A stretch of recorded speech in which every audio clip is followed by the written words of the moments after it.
Did you know that you can add rear parking sensors to your car even if it didn't come with them from the factory? I found these parking sensors on Amazon for less than $20.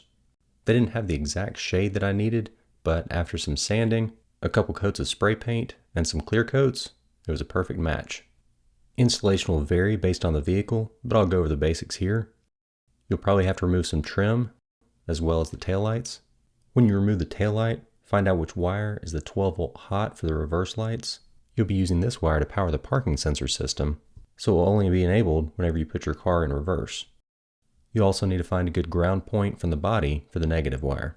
The system did come with a digital display and speaker for inside the cabin, but I chose to mount it out of sight inside the console for a more factory look, and then run the wire under the carpet and trim to the trunk where the controller is mounted.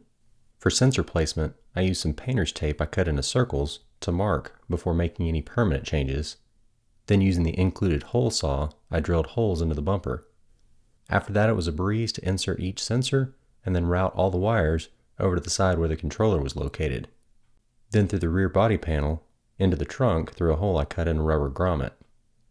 Then it was just a matter of plugging everything in, reinstalling the taillights and trim, and testing it out.